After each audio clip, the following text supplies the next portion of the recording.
Hey everyone, welcome to this masterclass on conversational selling. I'm Kyle Jepson with HubSpot Academy, and I'm here with Ryan Deiss. Today's masterclass is presented by HubSpot Academy, HubSpot's official learning resource and a worldwide leader in marketing and sales education. Head over to academy.hubspot.com to take advantage of our free certifications and learn how to grow your business and your career. The official hashtag for today's course is HubSpot Masterclass. If you're on Twitter, use hashtag HubSpot Masterclass to join in the conversation. If you're with us here on Facebook, just comment down in the bottom. We'll be monitoring those and taking questions as they come in.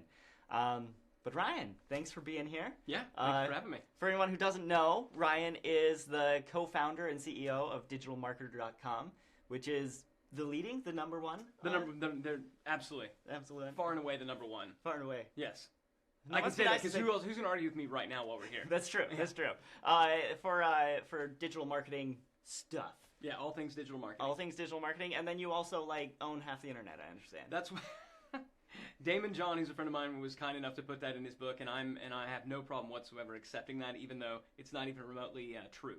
The internet's pretty massive. Good. It's pretty big, and I don't own really any of it. So, yeah, it was a good lesson in hyperbole. There you go. So yes, but as long as somebody else says it, it's not technically lying. That's true.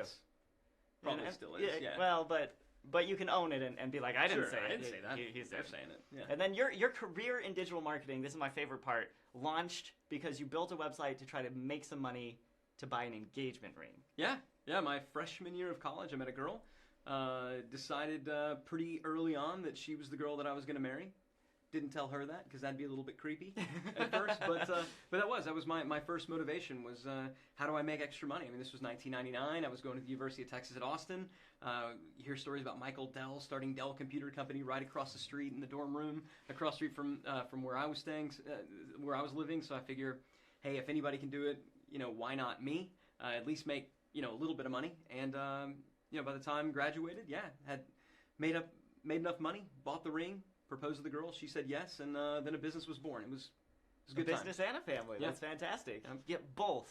Yes, both for the price of not having really any fun at all in college. But very much, very, very, very much worth it. There you go. All right, so today we're talking about conversational selling, which is it's a really exciting idea. But when we're talking about this, what's the goal with conversational selling?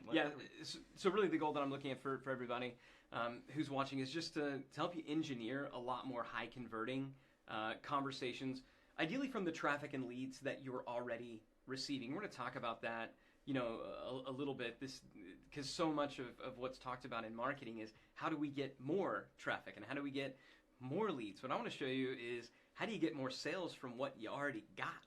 You got a lot of stuff going on. So this is for you if you're a marketer and your sales team is begging for a lot more leads and a lot more conversations. This will be a new way for the marketers out there to get hopefully add additional value over and above what they're already doing. For the sales folks out there, this is maybe a new way of thinking about selling and really where I believe selling is going in the future. So many people who are in sales and who've been in sales for a while believe that selling really can only occur over the phone.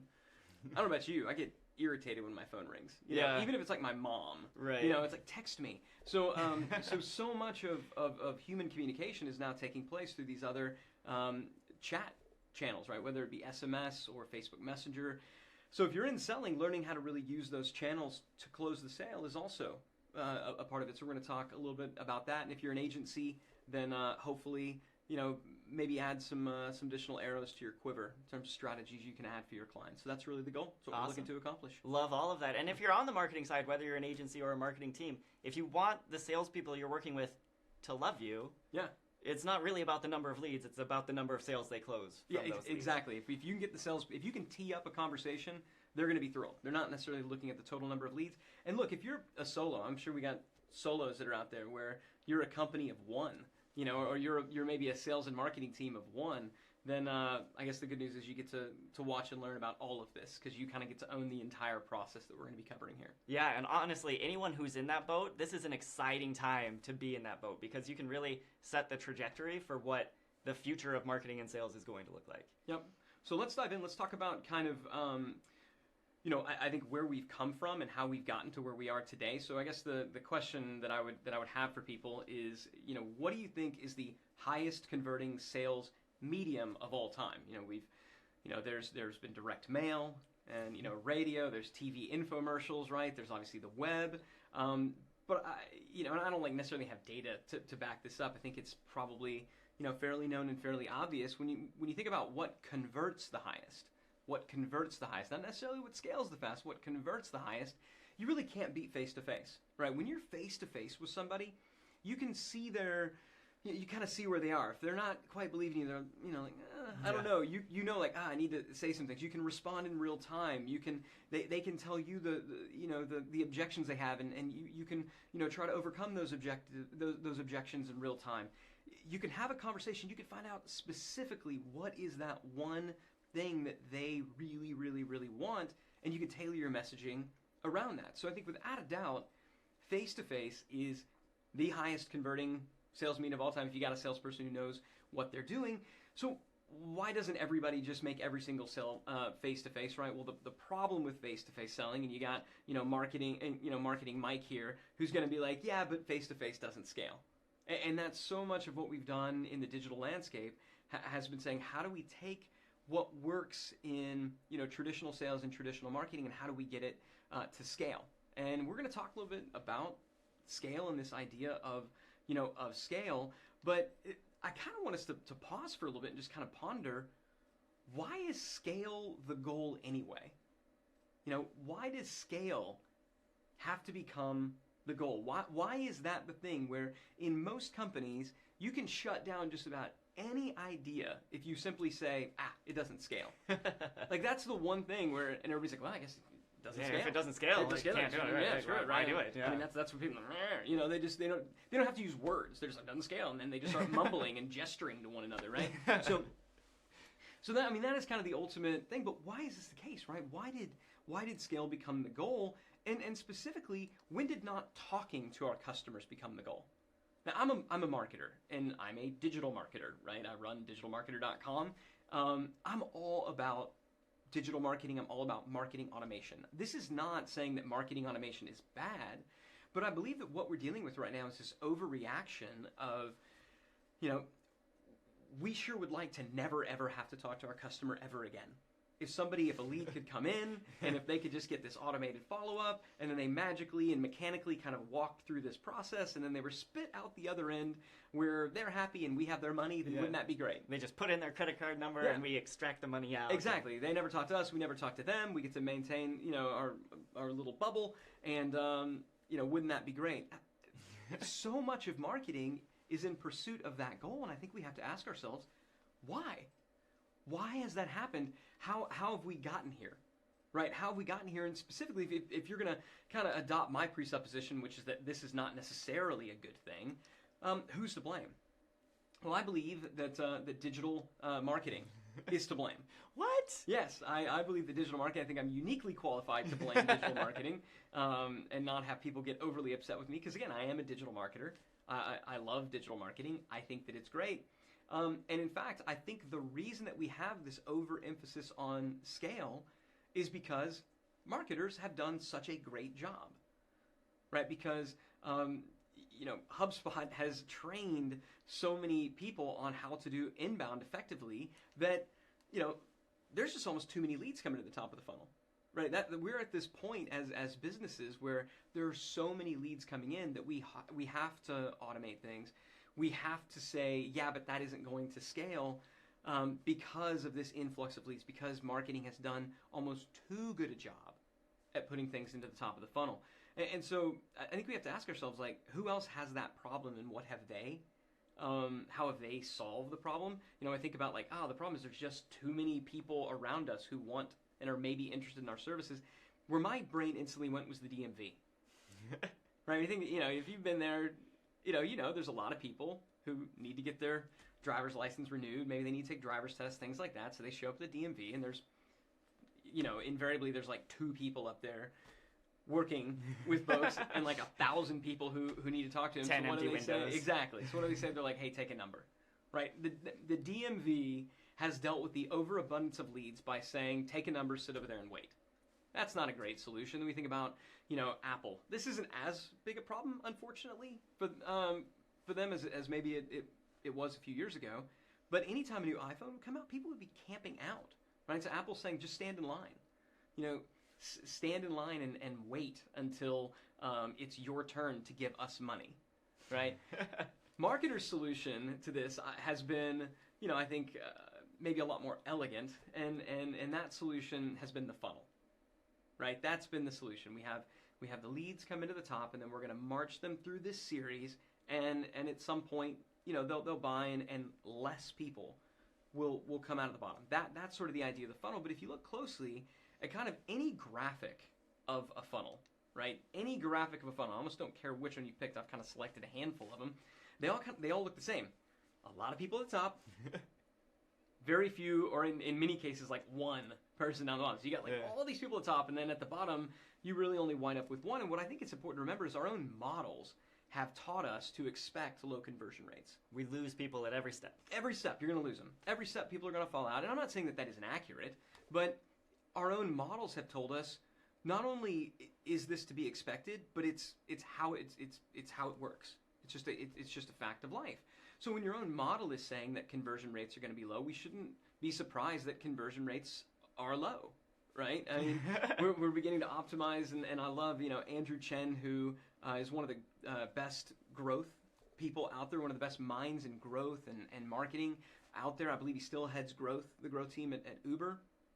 He wrote a post a few years back called "The Law of Crappy Click-Throughs." He used a word other than crappy, but my mom may be watching, so or your kids. I'm going to keep it PG-13 exactly.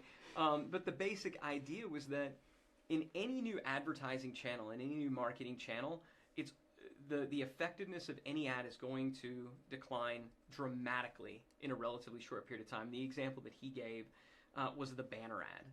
You know, when the banner ad first came out in 1994, it had a 78% click-through rate.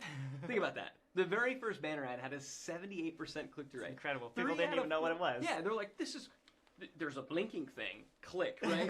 Like, we're also Pavlovian, like ding, ding, ding, right? So that was the idea. Like the banner ad, in a very short period of time, it was down to a half of a point.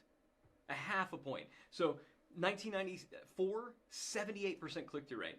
2011, 0.5% click-through rate. And that was in Facebook, which does a better job in kind of making their ads, their banner ads, look way more like content. Still, half a point is standard. He charted the same thing with retargeting, right? Retargeting ads are effective initially. They decline over time. Average landing page conversion rates, did some research on this, 2.35%. That's across a wide array of markets. I'm not saying, you know, you may be getting, if you're watching out there, you may be looking at saying, I'm doing a much, much, much better job. That's great. I would hope that you are. 2.35%, that means that, what, math is hard. 97.65% of the people aren't registering. That's not so hot. I thought this was interesting. Average email open rate, 24.8%. I believe that this is incredibly high, actually, in my experience. Something to feel good about. But that's, quarter of people. Yeah, exactly. But even in that, it's like, a quarter of the people are opening, right? That means the vast majority of people aren't even opening, much less clicking, right? So that's still not ideal. And this is the biggie, right? What is the percentage of human beings who are actually excited to receive a phone call from a stranger? They're excited to receive a phone call from a sales professional. We did some math, did some research, and determined this number to be at 0%. Right? 0% of the people are actually excited to be receiving this, and this comes from nearly 4 decades of having to put up with this crap, as I'm sure you have as well. So what's the solution, right? If you know, click-through rates, conversion rates are always going to be in decline, right? What's the solution? Well, the solution has been, we got to get more traffic. Just put more in the top. We got to get more leads. You know, scale, right? So I think that's how we got here. That's how we got here. Stuff worked really well in the beginning. It was really effective. And then when it became less effective, which only always happens about 100% of the time, the answer is we must do more of it. And what I kind of want to, you know, suggest is this is why we're all, marketers in particular, this is why we're on this kind of vicious hamster wheel of doom that we can just never seem to get off. And every week, even if you have a win, you know next month you're kind of starting back over at 0. You know that you're always dealing with diminishing returns. You know it's only going to get more difficult. And that's the reality that we've been in. I think that's why marketers have been frustrated. I think that's why salespeople get frustrated at marketers. That's why they're like, oh, the leads aren't as good. It's like, yeah, but you wanted more of them. You know, or you want the same number, right? And marketers are dealing with this law of crappy click-throughs, and salespeople still need the same number of leads to hit their goals. So I think it's time to try something new.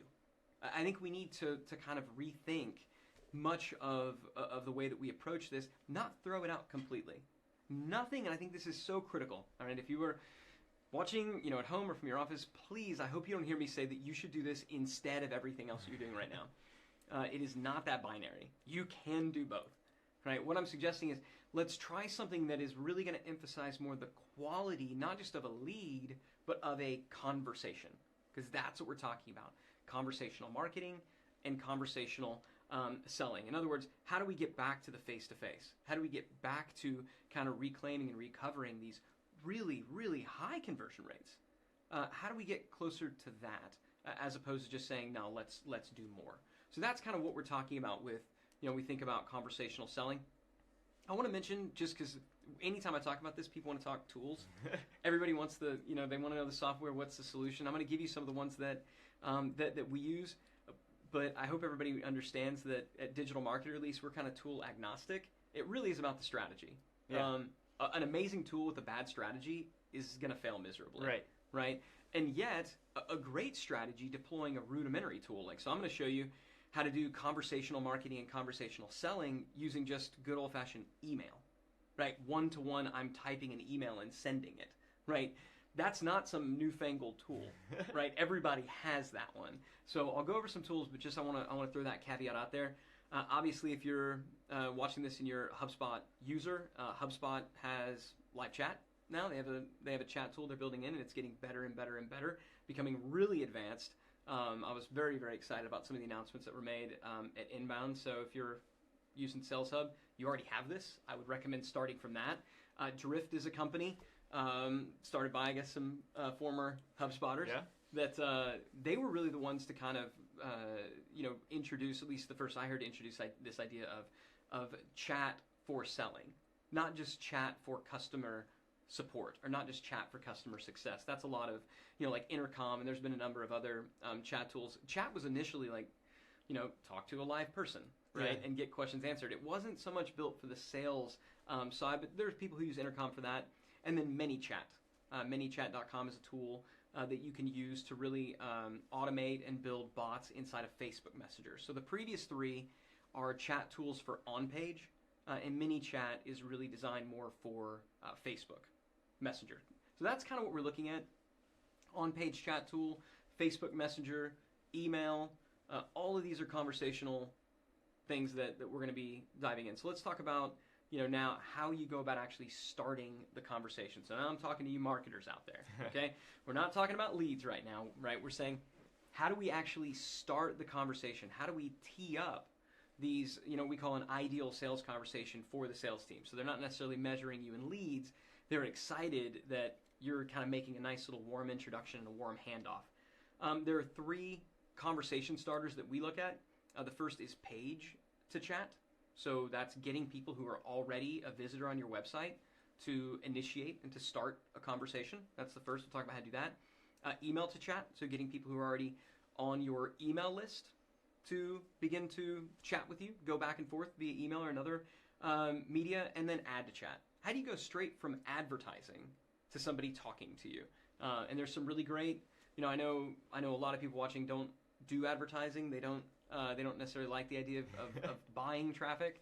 I can appreciate that, but this is one that you may want to give a shot to. So let's talk about page to chat. So if you're a marketer, how do you get the people who are already on your page to start talking to you? If you've been to pretty much any website on planet Earth, especially in the SaaS space, you've probably seen a button in the lower right-hand corner that looks something like this. All the different chat tools have their own icon, but they all tend to look something like this. It's like a conversation bubble that's usually smiling at you. These have become ubiquitous.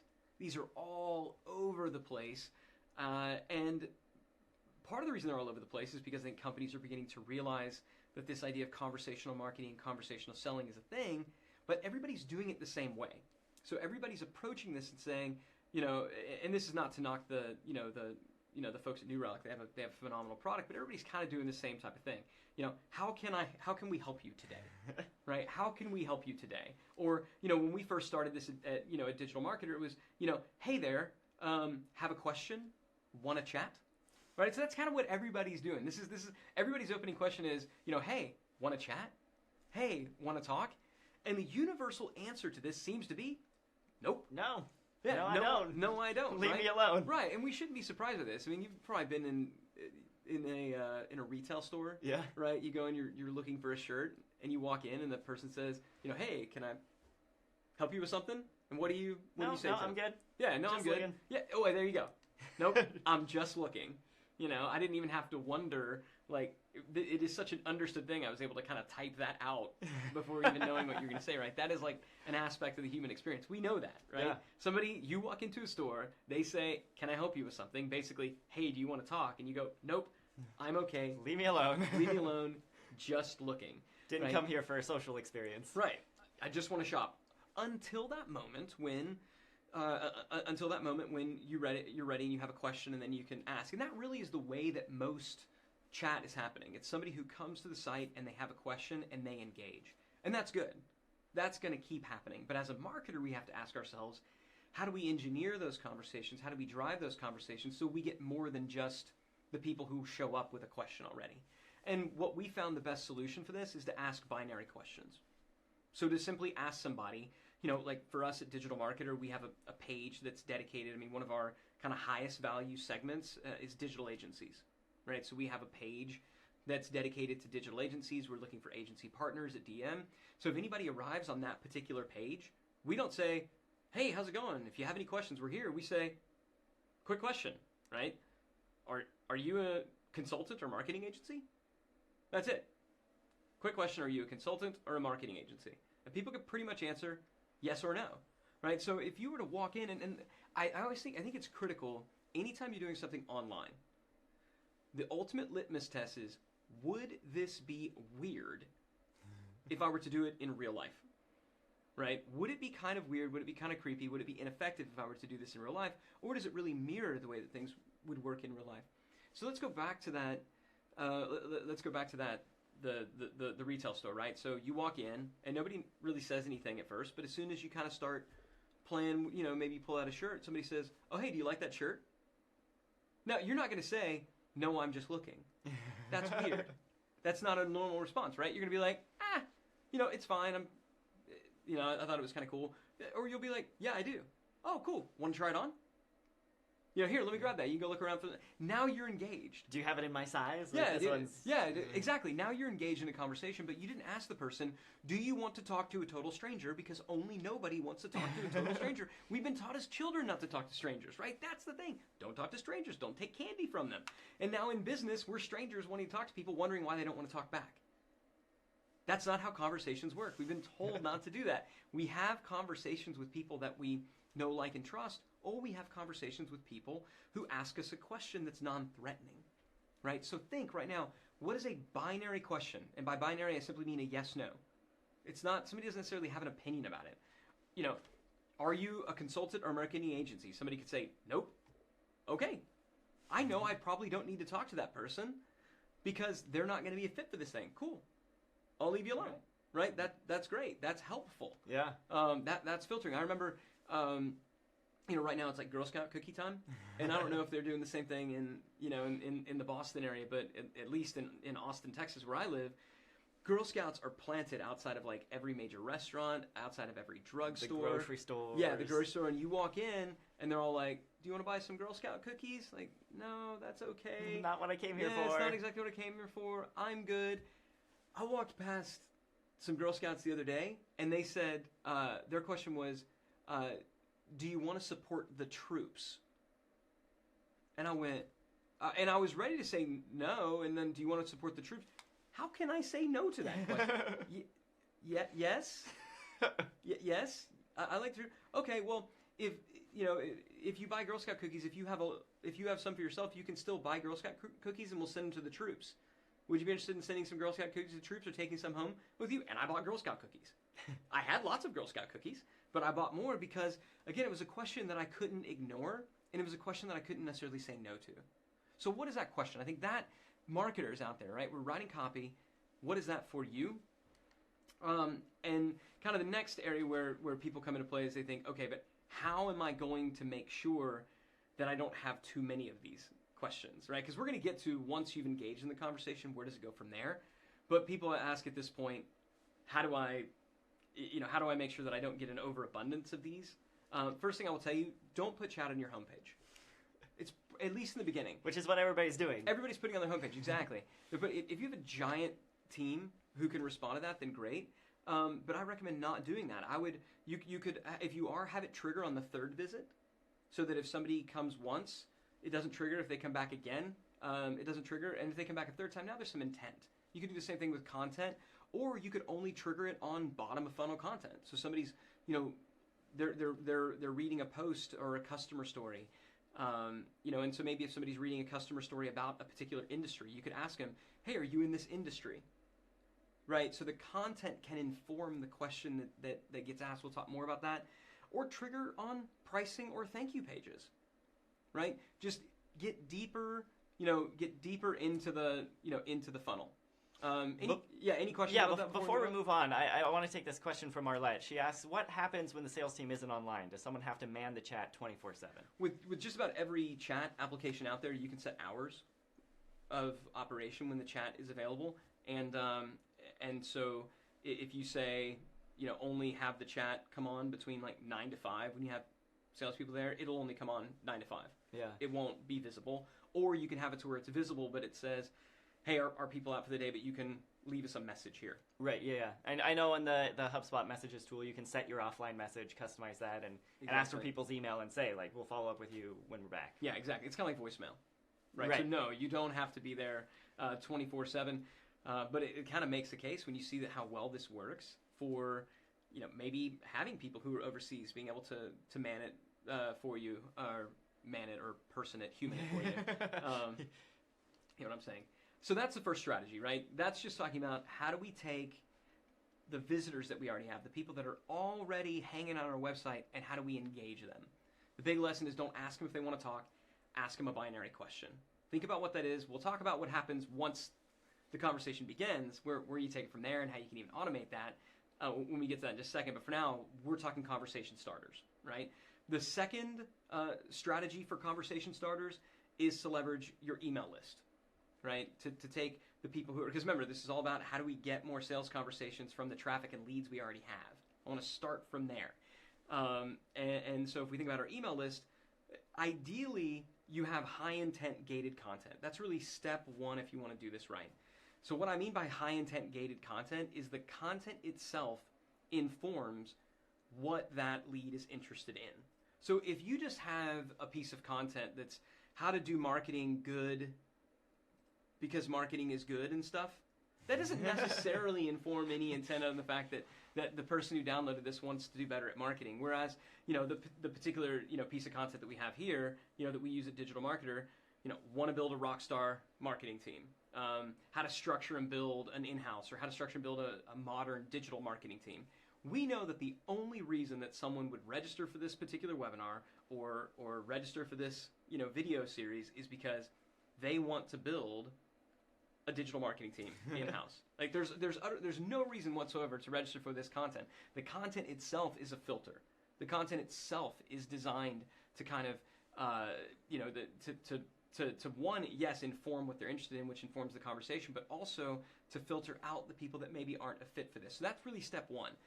So specificity of your lead magnet, of your kind of middle of funnel, your gated content is critical. If I'm a golf instructor, right, and I want to get more, I'm not going to say like how to golf more betterer, right? I'm going to say how to drive. I'm going to have one that's how to drive the ball 10 yards further. Have one how to never three putt again. Because somebody downloads never three putt again, I can follow up with them and I know we're talking about putting. Somebody downloads something on driving the ball farther, I know this person wants to outdrive their buddies. The content informs the conversation. And using it as a jumping off point for the conversation is huge, as opposed to the typical like, hey, so I'm the sales guy, what were you interested in? Yeah, I saw you downloaded this thing that, why'd you do that? Yeah. Right? You shouldn't have to wonder. The content should inform exactly why I do that. And then you can send, emails. So we'll generally send emails, send replies, again, referencing back, hey, you downloaded this thing, or you registered for this, for this class, or on how to build an in-house digital marketing team or how to do this very, very, very specific thing. I'm guessing you want to know how to do this very, very specific thing. We'd love to help with that. Let's talk about it.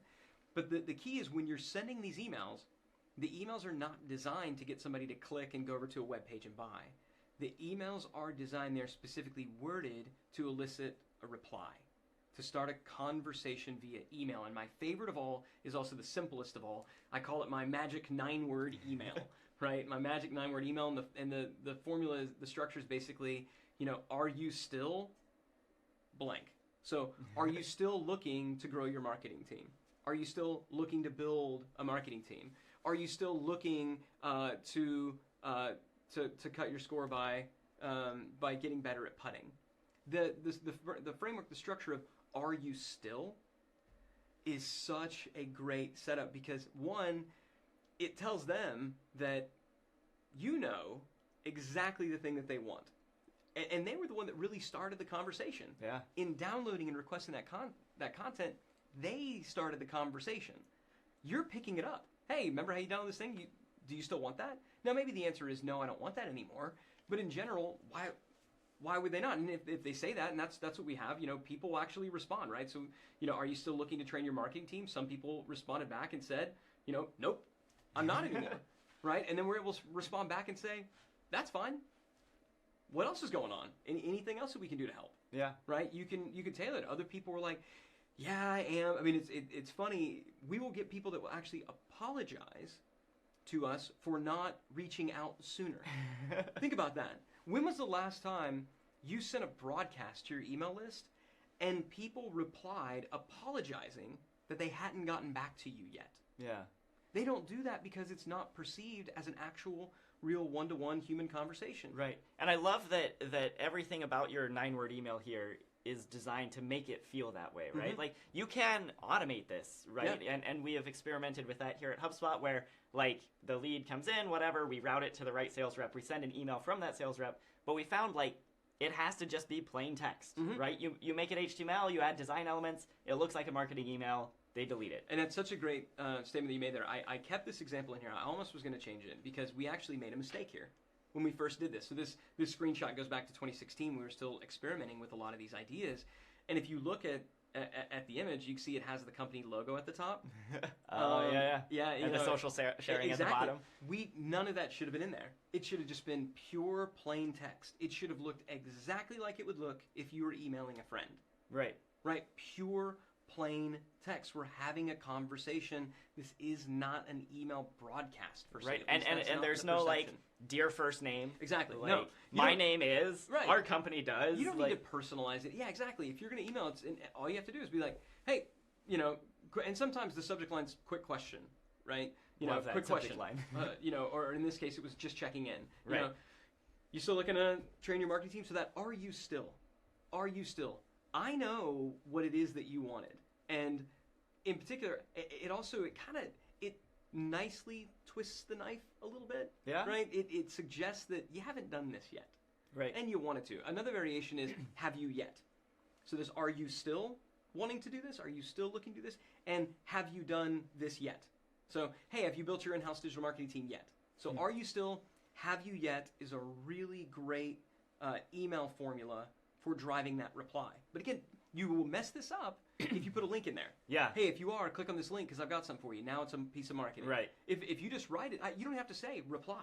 If you just get an email from someone asking a question, they know they need to reply. Right. And so people will tell us, no, I'm not, but thanks anyway. People will apologize that they hadn't got back to us sooner. People will be like, oh my God, yeah, thanks for the reminder. Your timing's so good. Time? Yeah. Oh my God, yeah, exactly. How did you know? And all of this absolutely can be automated, right? But it is emails not designed to make the sale. It is emails that are designed to initiate a conversation, right? So we're automating that first part of starting the conversation. Then once the conversation has begun, now we're beginning to make it manual. Yeah. So no reply at your company. Just it needs to be going to a real person. Exactly. Yeah. Ideally, in what you talked about, and I know HubSpot does this. It's not coming from the company. It's coming from an individual. Yeah.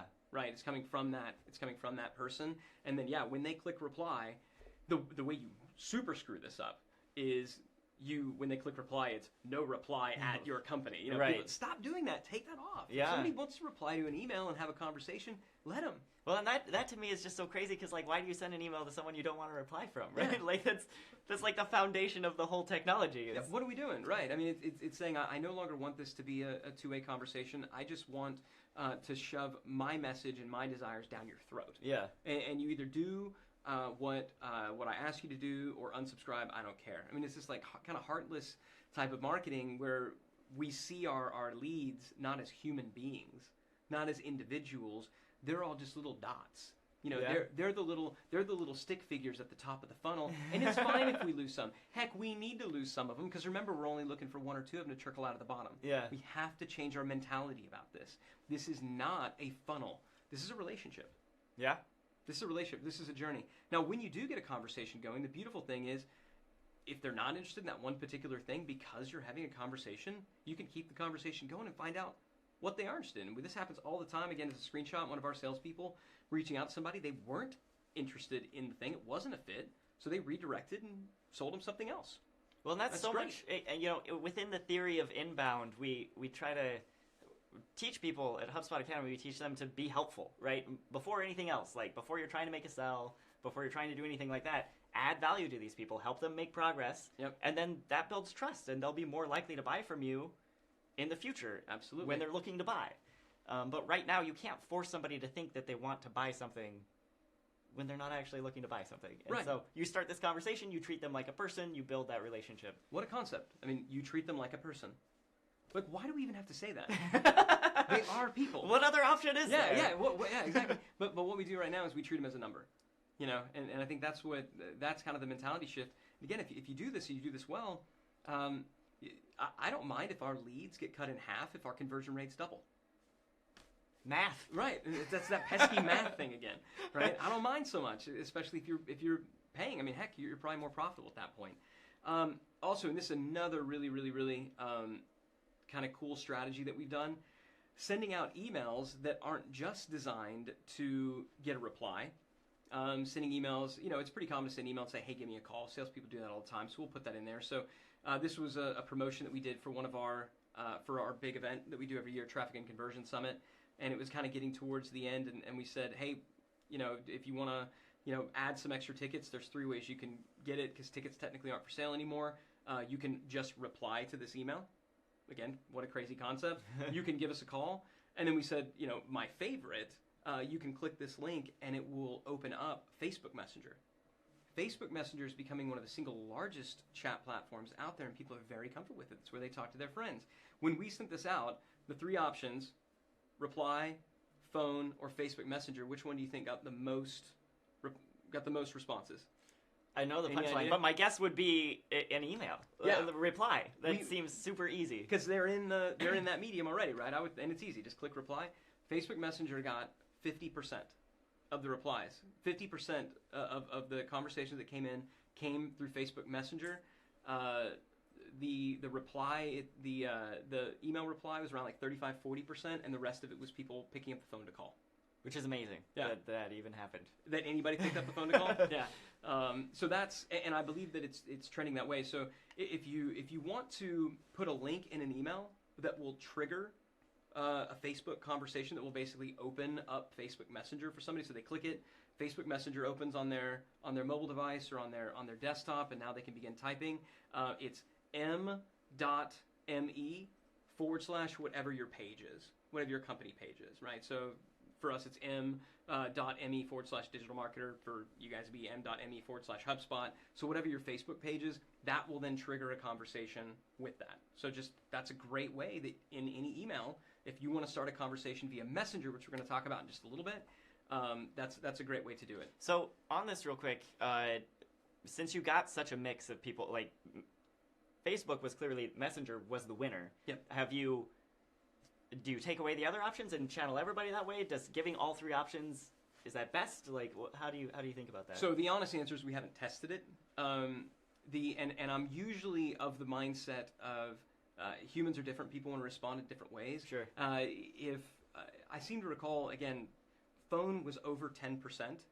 When something gets less than 5%, that's when I think it's and it's just kind of my own general rule of thumb, that's when you're like, this is beginning to get into statistical insignificance, Yeah. right? We might be better off to drop this and see if we don't get an improvement overall. Yeah, because you could do a lot more than 3 options, right? Like, yeah, you could. I mean, most of the chat applications that are out there will also give you a link that when somebody clicks on this link, it will, open your page and launch a chat application. but at a certain point, you give them 25 options, and they're a confused mind says like, no. Right, yeah. a confused mind says no. As human beings, we're pretty good at remembering things in 3s. I'm going to talk about that, when we get into the actual conversation here in just a second. So that's why we went with 3 options. Cool.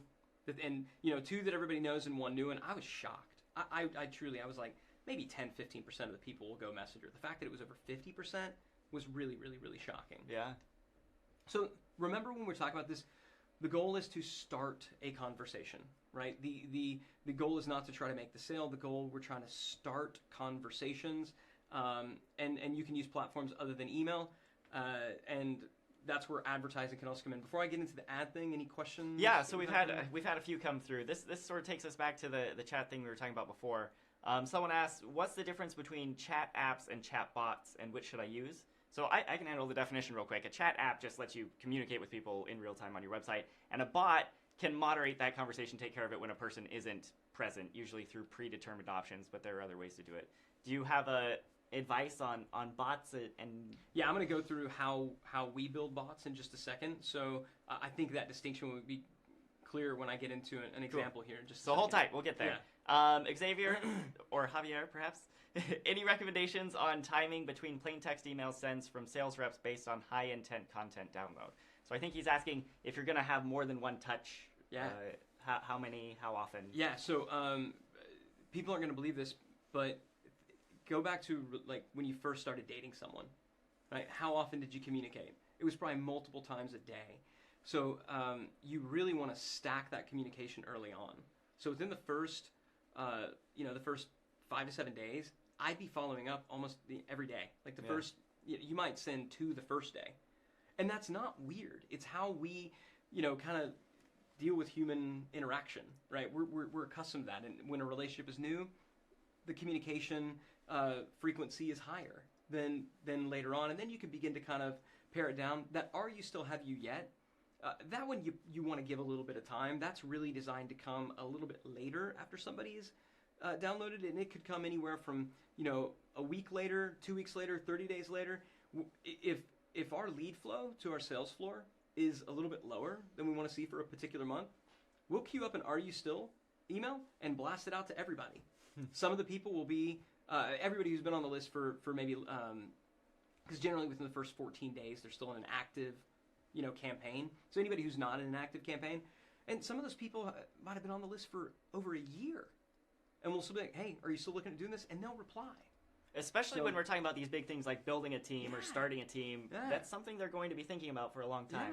I guess if your high intent offers are more just like go out to dinner tonight or something, that could be different. But if your high intent offer is seasonal or timely, then that's not going to work as well. But don't do that. Right. Make it evergreen. But it's amazing. People will start doing research sometimes years ahead of doing the actual thing, or it'll get backburnered. And then we have people like, we were looking at doing this last year, and some other projects came ahead, but we just had a board meeting, and now this is a major initiative, so let's do it. Or if they say like I was really excited about this and it got backburnered, then you can say, well, how do I help? Like, what do you need to restart that conversation internally? Absolutely. Cool. And then Katie, one of the biggest problems we have is visitors using the chat for support and not sales. Any tips for us? The sales team is sick of getting requests for tech support and not qualified leads. Again, it goes back to throttling the conversations and where you put that chat. So if you have it on your homepage, you're going to get a lot of support. If you have chat, if you just go in there and you just have this little thing appear on every page on our website, then guess what? You're going to get a ton of support requests. Be strategic about those pages, and also don't have the question be, want to chat? Yeah. It goes back, people are like, yeah, I want to chat. You guys screwed me. If the question is, if you ask a very specific binary question, then you're the one that's driving the discussion. So it goes back to location of where your chat, of where you're kind of placing the chat, And also that first question that you ask, asking a binary question that's going to start the conversation that you want to have, not necessarily the one that they want to have, it still is going to happen, right? Yeah. It still is going to happen. And so having your salespeople will say, what we tell our salespeople to say is, gosh, sorry, that's a really great question, but it's over my head.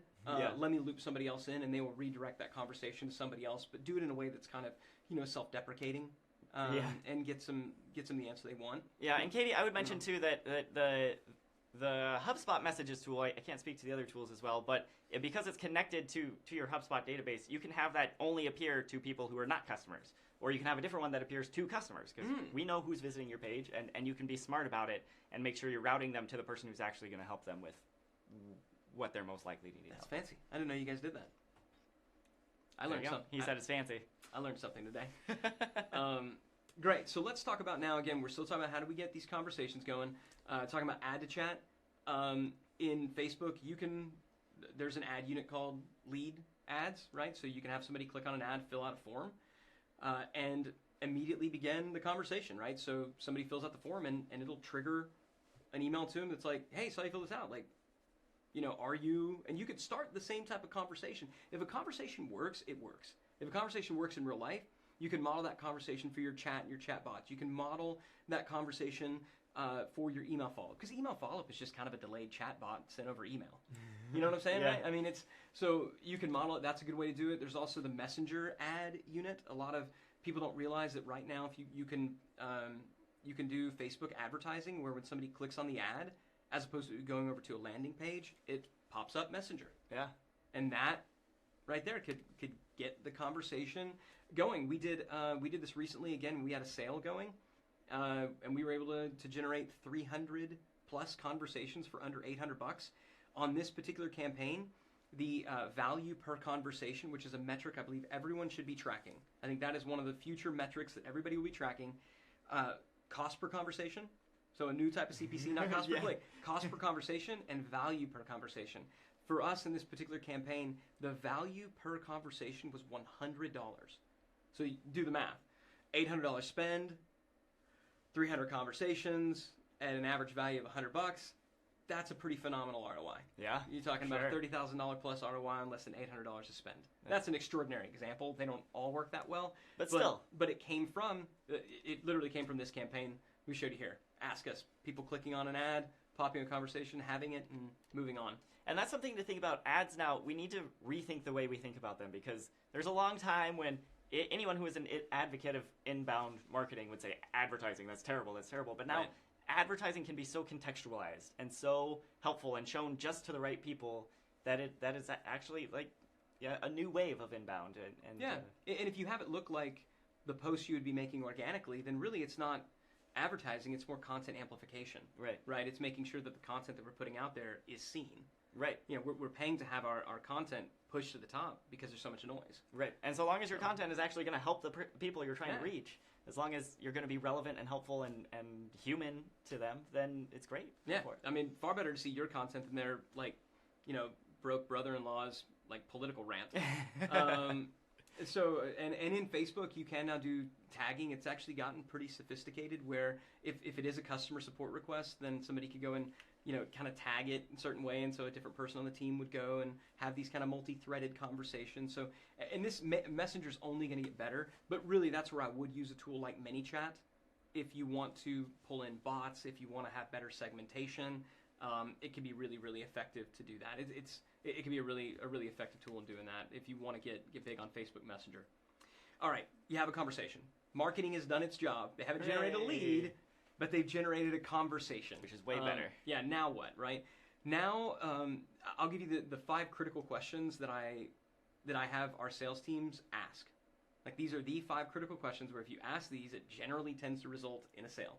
So as you're going through, we're now kind of transitioning from conversational marketing into conversational selling.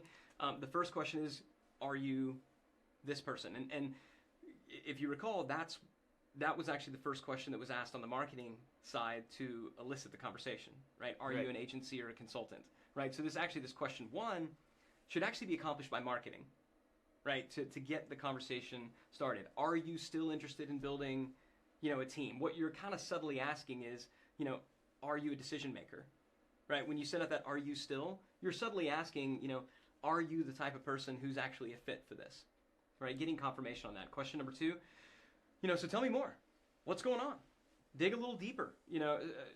Show genuine interest. Again, you're talking to a human being. It doesn't so much matter what they say. It's not like you're taking notes for the purposes of segmentation and big data. You're just actually, great. So, you are an agency. That's fantastic. Do you specialize in a particular service category or a particular, niche market, or are you more full service?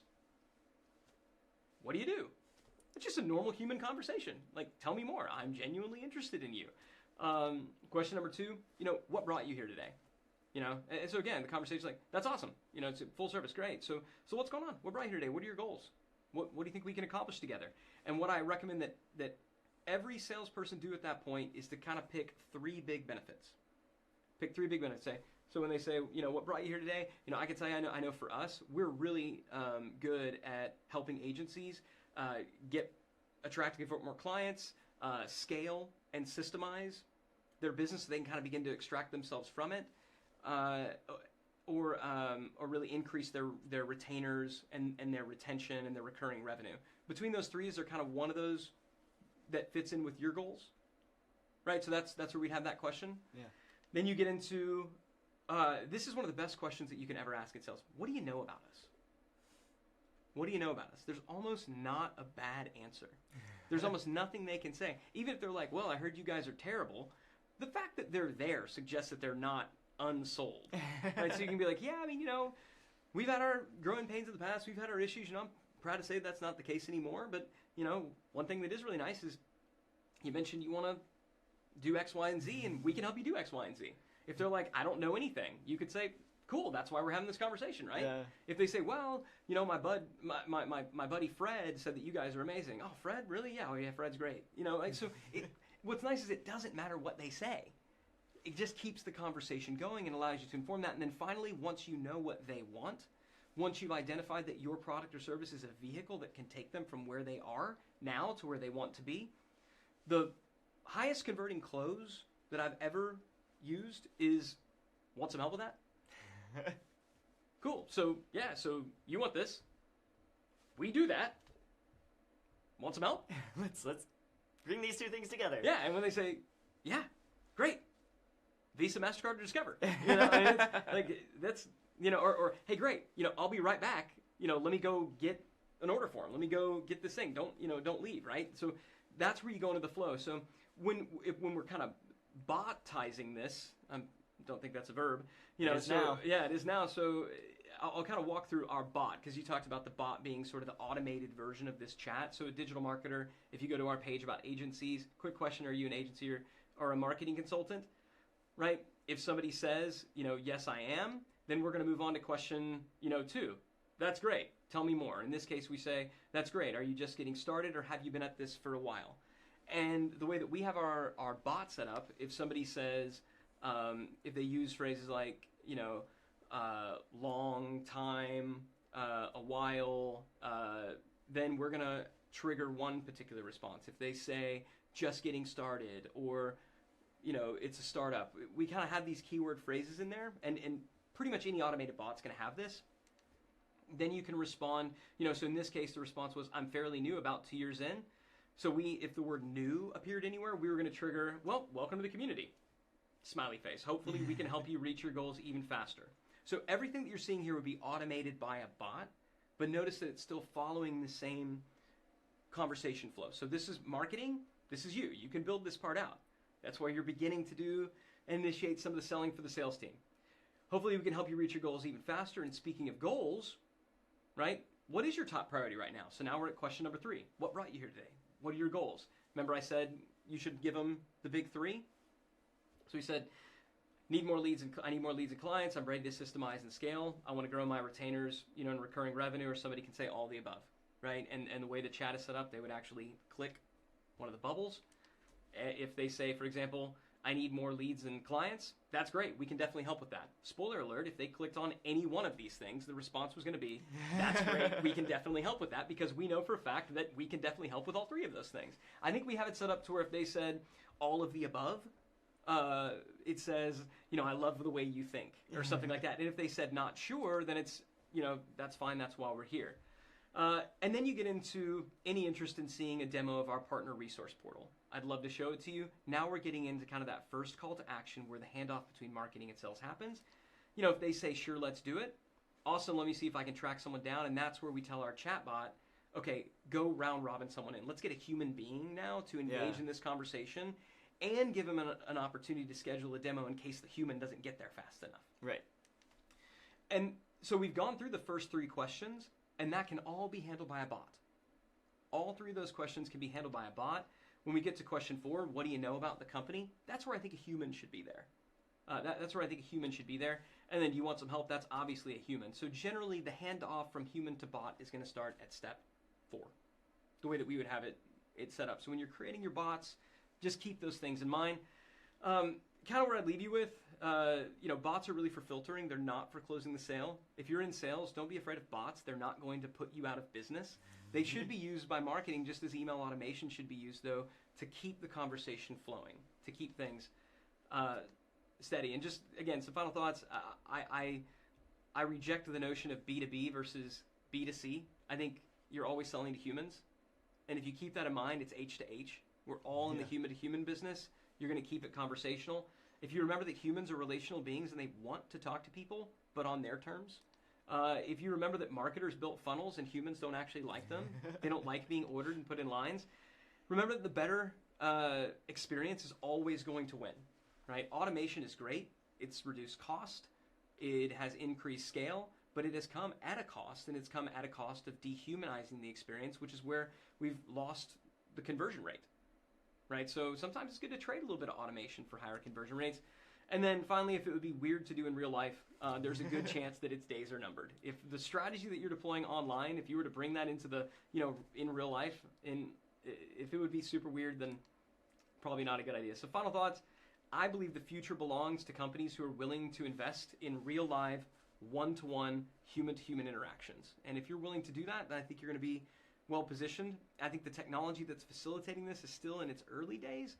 It's getting better and better and better, and I think we're in a very exciting time in both sales and marketing. If the 2 groups can learn to work together, especially, it's going to be really, really great. So that's what I have. I hope that was helpful. Yeah, that was There's great. where I live up on the internet. I'd love to connect with everybody out there. Yeah, great. We've got just a couple minutes left here. Here is Ryan's contact. Do you have a preference? These 3? I will tell you. Facebook is handled by my team. Twitter and LinkedIn is actually me. So I'd love to connect with people on LinkedIn. If you do, please tell me that you saw this. Yeah. Do a message because we get a lot of LinkedIn requests and it's hard to know. So. Yeah. So no, just. Generic LinkedIn requests. Say, hey, I saw you on the HubSpot Masterclass. Yeah, tell me you saw us For here. those of you who had questions we couldn't get to, hit up Ryan directly. Yeah, hit me up. I'd be happy to answer them, and I'll be also hit up the hashtag. I'll be active there for the next little bit, answering questions there as well. Awesome. So great. Well, thank you, and thanks everyone for joining. Thank you for having me.